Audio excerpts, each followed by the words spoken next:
Hey, it's Kevin with the New Warehouse Podcast, bringing you a new episode today.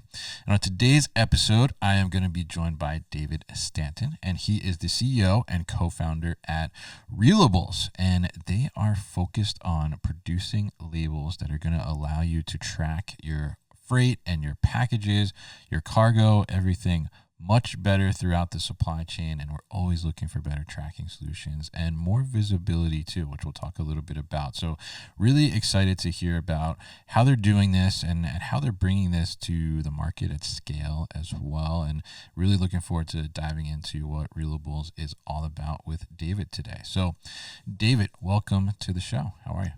Thank you. Doing well. It's good to be here. Good. You too. Good to have you on. And when I saw the little press release about this, I was like, oh, I got to learn more about this and what this is all about and share this with our audience. So for people maybe that have not heard of Reelables yet, tell us a little bit about what is Reelables, and you are the co-founder. So I guess tell us a little bit about why did you start Reelables? Absolutely. So we started Reelables at the tail end of 2018. Mhm. And the heart of Reelables has always been that we're an advanced manufacturing company. I suppose what's unique about us is the technology that we developed for how you can print a printable, flexible, very low cost, I suppose, piece of electronics onto a label.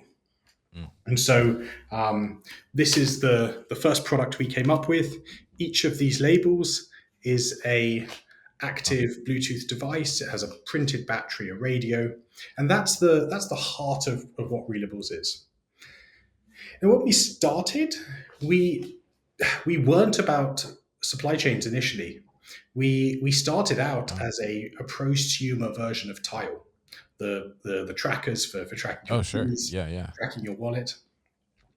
That morphed very quickly into working for one of the big American automotive companies, working with a big airline group, a B2B events company, where we started tracking more sort of asset tracking within the warehouse, within the factory, I should say. But that was how we got started. Mm. Then COVID hit us, and COVID really very much pivoted us towards supply chains. Yeah. So the automotive industry fell on hard times during COVID. So did aviation, and events companies, B2B events companies. They also didn't do so well. But at the same time, we had freight forwarders all over the place reaching out to us, asking us if we were able to help them with their problems. And I think cargo problems were especially acute during COVID, when everything was super strained and people weren't able to get into the warehouses. Yeah, absolutely, and I think it's really, really interesting. And the label you showed, I mean, it looks like just a regular label, right? But there's some great technology going on behind there. So, uh, oh, and that's the real, So I this is what goes guess. into a printer. So there are a Interesting. thousand labels on here. Yeah. And what's really cool about them is they can just replace a shipping label. So Mm. we have customers that print shipping labels, they'll print house airway bills, master airway bills onto these labels to get that visibility of their cargo through the supply chain. Very interesting, and I think that makes it so kind of user friendly too. I mean, it sounds like it would be very easy to make that switch, and we're going to talk a little bit about that technology and how that works in a little bit here. But I guess let's kind of look at this, because you talked about, you didn't initially set out to focus on the supply chain itself, right? The idea was tracking some personal items, like you said, the tile, which you're very familiar with, and I think very interesting, as many companies found themselves pivoting to a supply chain focus during the pandemic, during COVID, and kind of like that put the huge spotlight on supply chain. I think in bad ways, but also good ways too as well. So very interesting there, and I'm curious, when we look at kind of the warehousing space itself, or the warehousing environment, right? I mean, obviously, you're trying to increase the visibility of whatever package or product is moving through that supply chain. But what does what does this real time visibility? Because this is something I think that is like very it's been a little buzzy, you could say, for the past maybe 2 years, 3 years or so, right? Where people are saying like, oh, real time visibility, we provide real time visibility.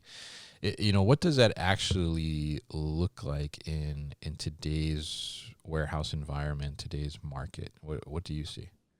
So we have a number of different products.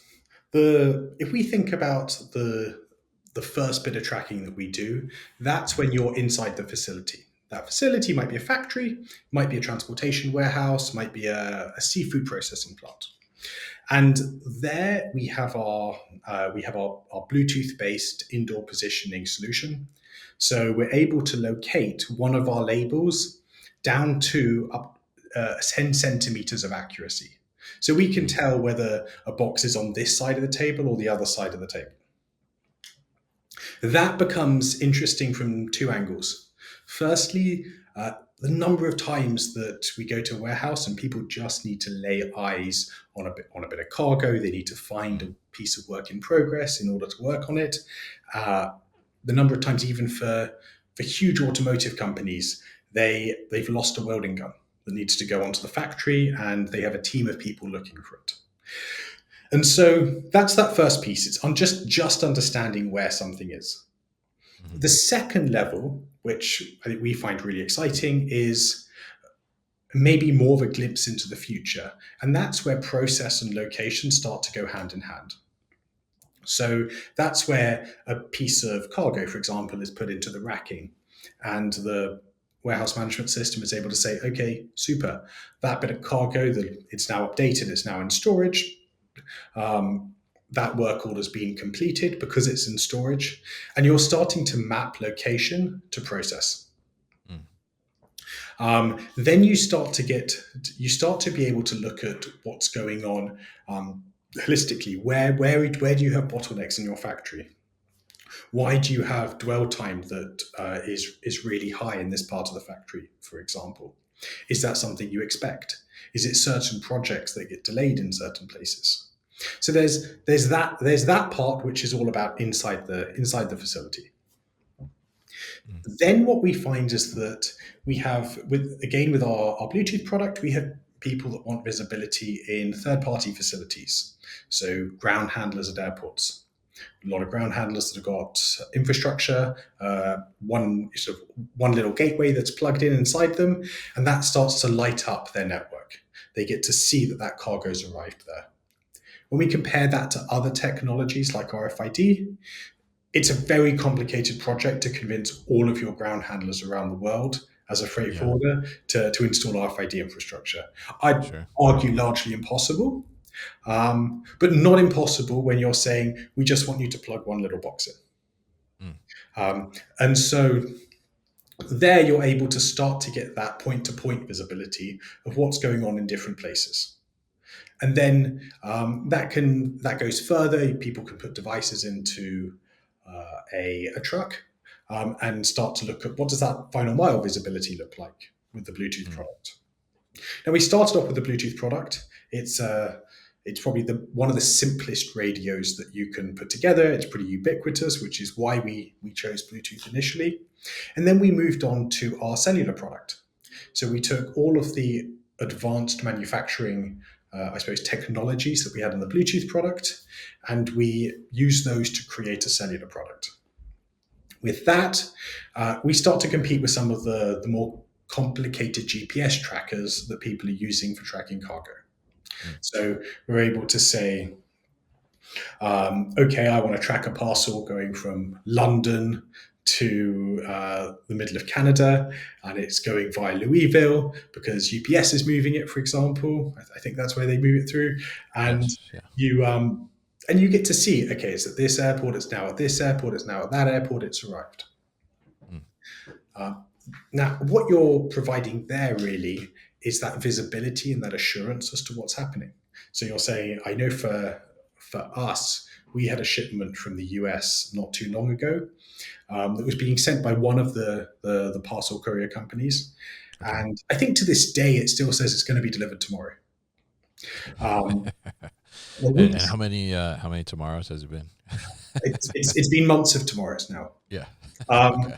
and but we were able to track it through to a facility that when we Googled it, Mm. it said that this is where this courier company sends lost or undeliverable parcels to be sold on eBay.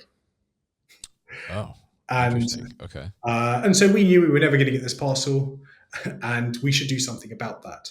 Sure. Now it was a $10 parcel, so really the value of it was inconsequential.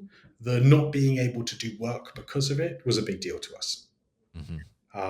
And we see that with lots of customers. There are lots of customers that say, I just want visibility because if something goes wrong, I have the power to do something about it. I can see when things aren't going wrong.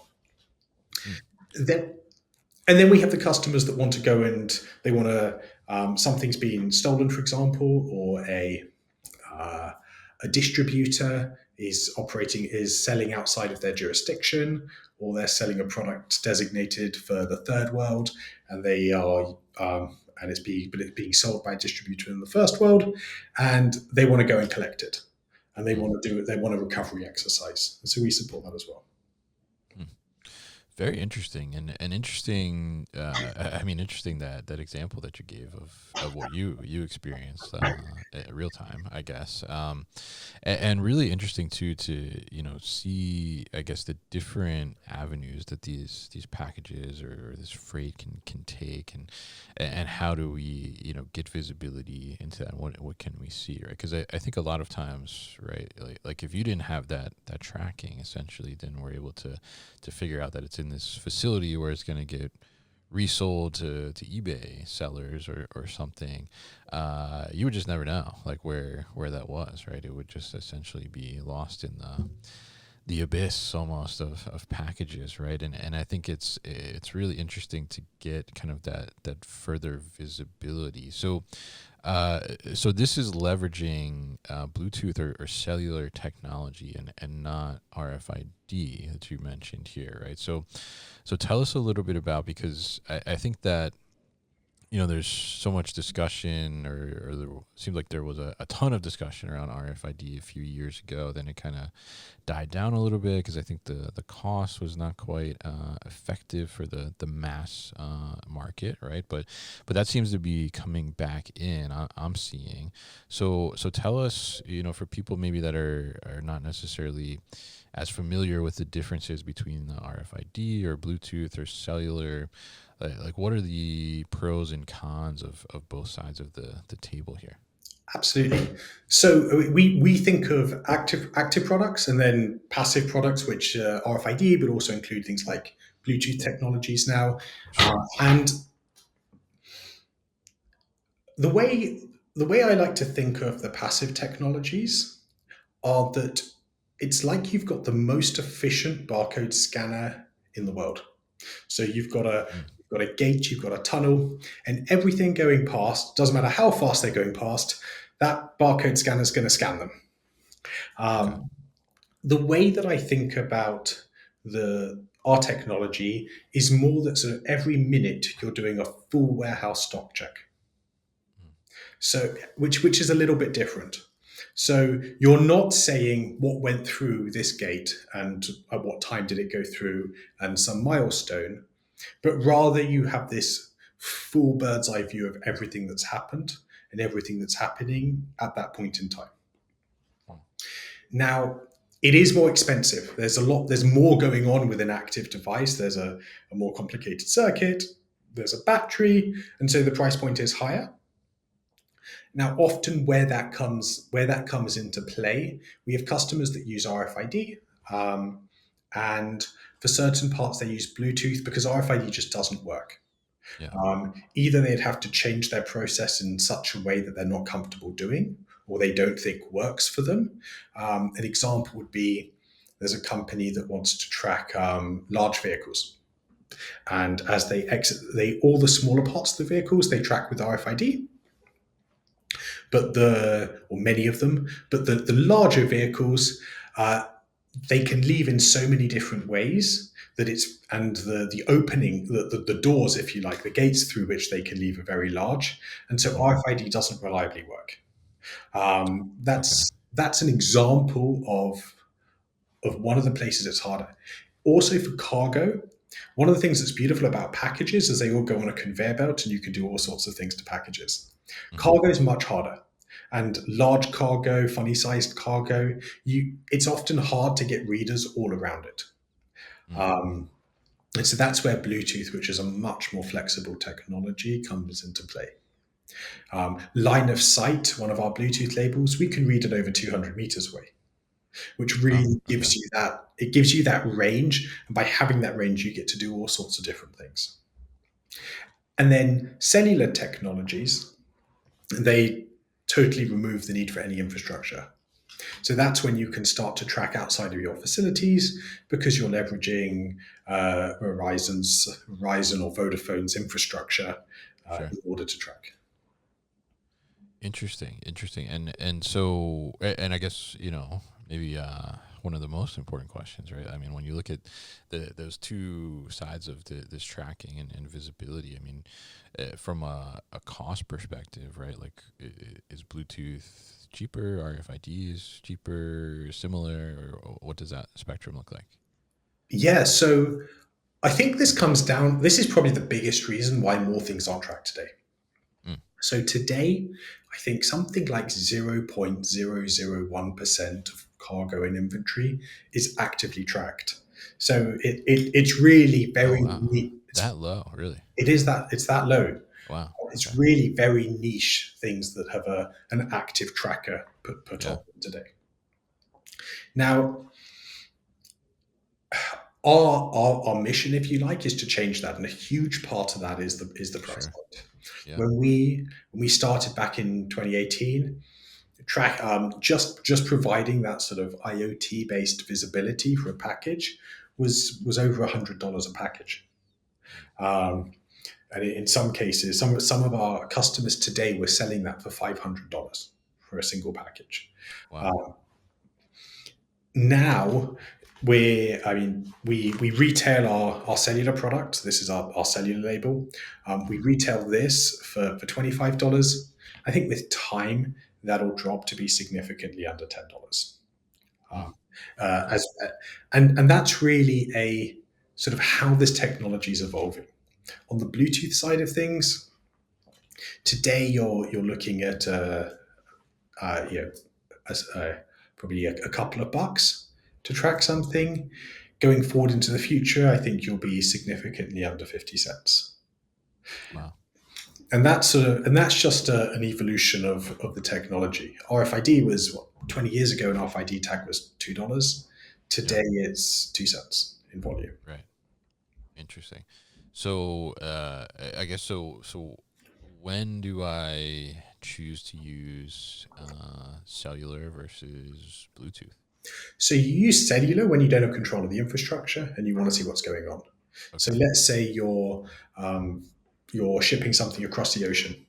Mm. If you don't have the ability to tell everyone in that chain that they're going to put some kind of tracker in, and then if it goes outside of that chain, that you continue to want to track it, then Yeah. cellular is your best option. It's the only technology that will give you that kind of visibility. Interesting. Bluetooth is a lot more cost effective, but it's limited to your facility, to facilities that you're able to put some kind of infrastructure in. Now, you can go further than RFID, but you're still limited to where you've put infrastructure. So what we find is that Bluetooth is used either in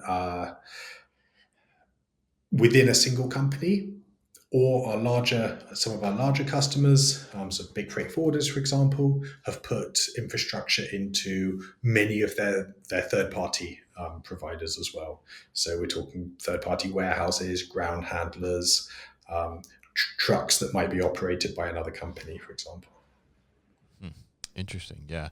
Yeah. And I think it's interesting to see that. And I could see, even like if you wanted to see like what is really happening with one of your carrier partners or something, like throwing on one of those cellulars on a couple boxes just to test and see like what is actually happening within their supply chain. Like, are they moving my box quickly, or is it getting just held up in certain areas for a day or 2 days or something?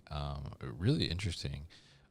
So now, how does it work from, like, if I'm a warehouse operator, right, and I'm like, okay, well, I have a product, or I have a certain brand that I do fulfillment for, that it makes sense to offer this as a potential service or upgrade, to be able to have better visibility into that tracking.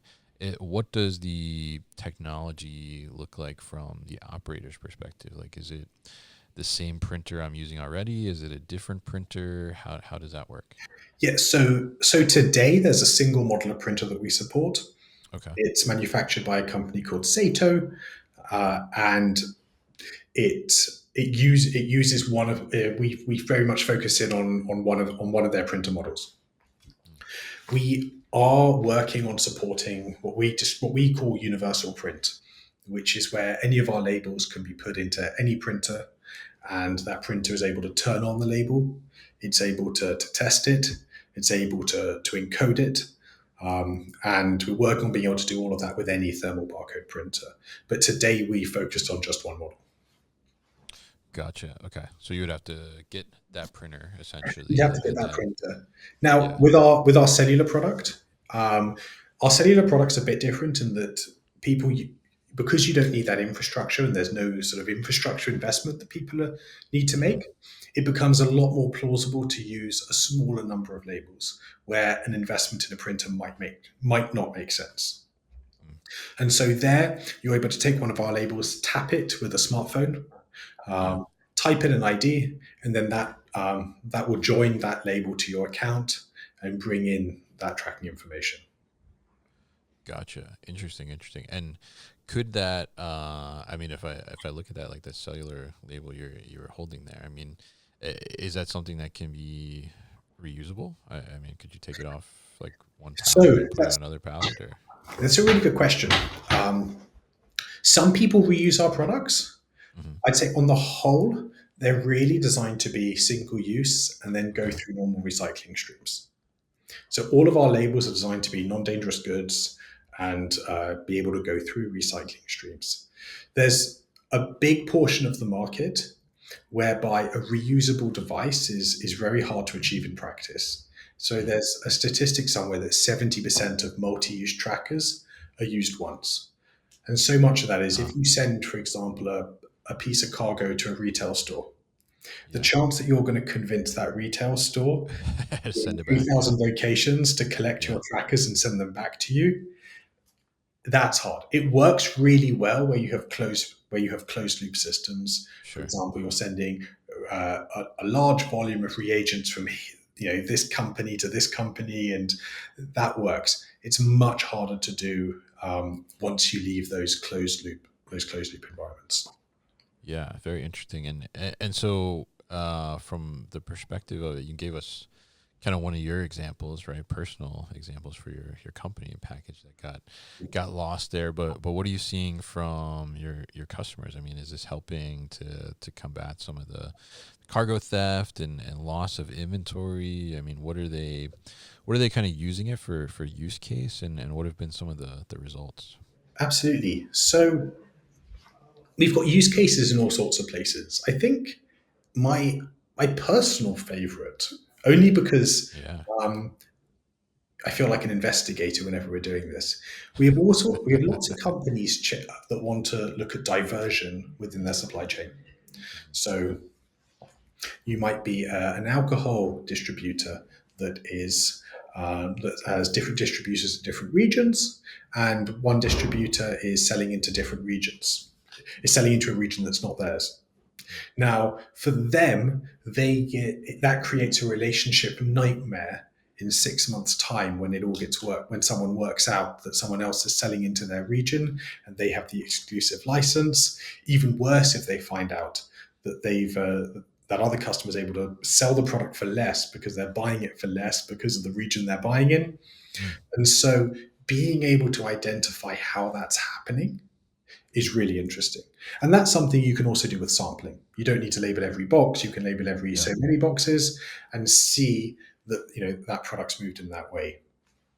We have other examples where we have customers selling equipment for power grids, Yeah. and they sell at a big discount into the third world.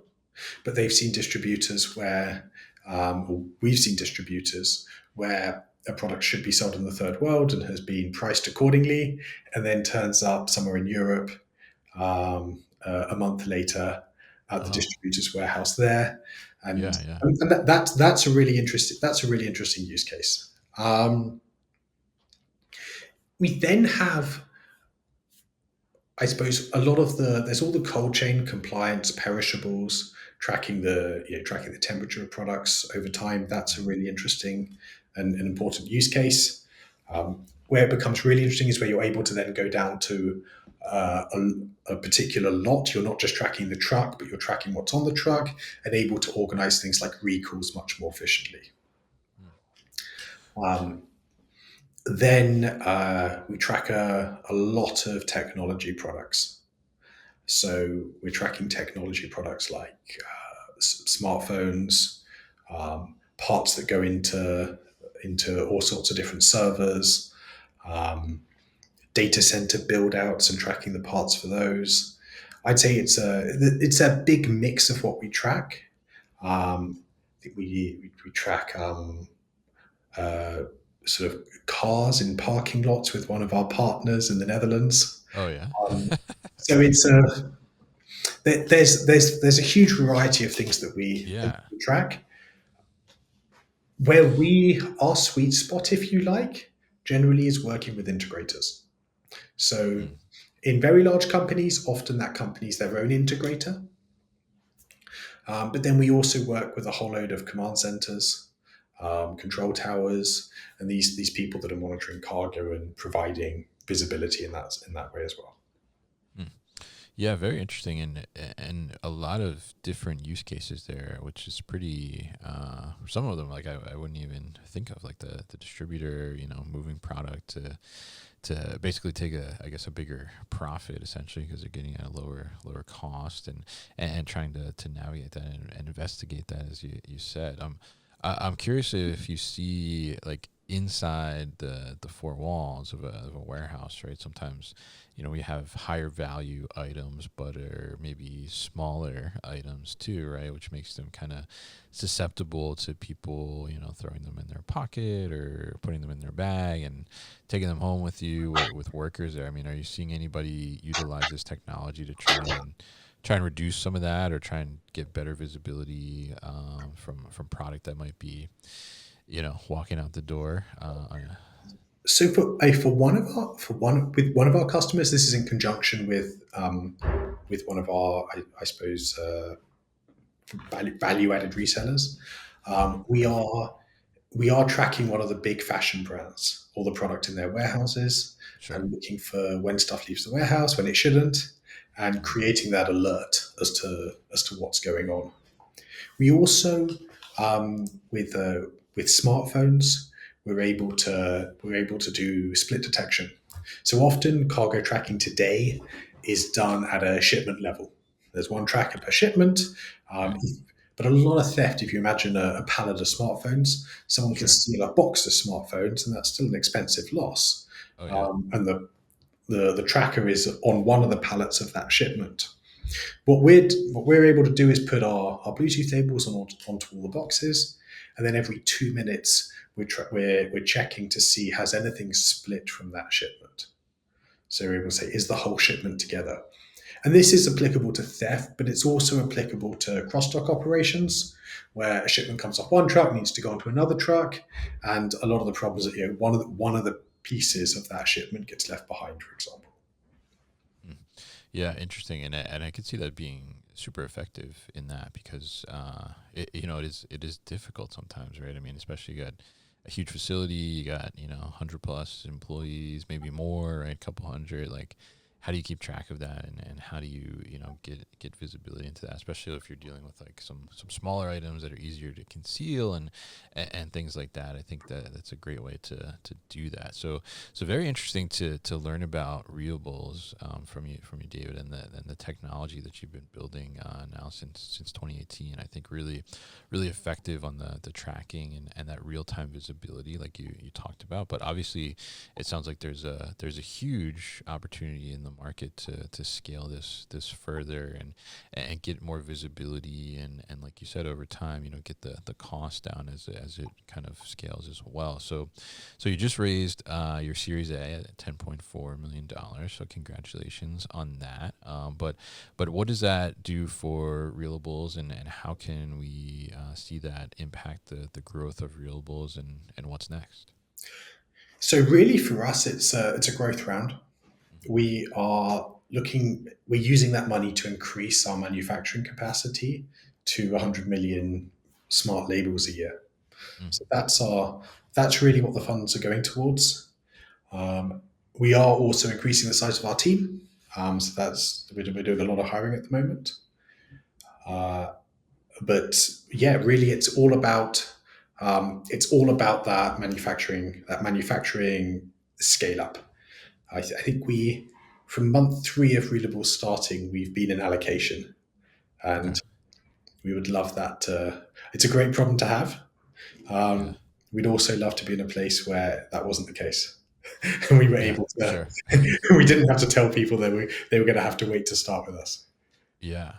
That'd be great to fulfill on demand, right? To be able to make that happen. So really interesting to learn about this today, David, and looking forward to seeing how the technology continues to evolve and hopefully becomes more widespread as well, so we can get better visibility into what's actually going on with our packages and things like that. And I think even for the consumer at the end of the day, I think it'd be really interesting for them to understand what exactly happens with that package before it gets to your porch, right? It's not just like a snap of the fingers and it's there. So really interesting what you're building, and looking forward to learning more from you in the future. So if people want to learn more about Reelables or get in touch and maybe see if the technology is a good fit for them, what's the best way to do that? The best way is to go to our website, reelables.com, fill in the contact form, and that goes to myself and the team. We'll get back to you straight away. All right, fantastic. And we'll definitely put all that information at thenewwarehouse.com as well as in the show notes. So, David, thank you once again for your time on the show today. Thank you. Really appreciate it. Hey guys, thank you so much for tuning into today's video here on our YouTube channel, The New Warehouse Podcast, and I appreciate you tuning in. If you liked what you saw, make sure you subscribe to our channel, and if you like this video in particular, make sure you like it as well. And if you want to get this great t-shirt that you see in the video behind me, Warehouses Are Sexy, head to warehousesAreSexy.com and get your own.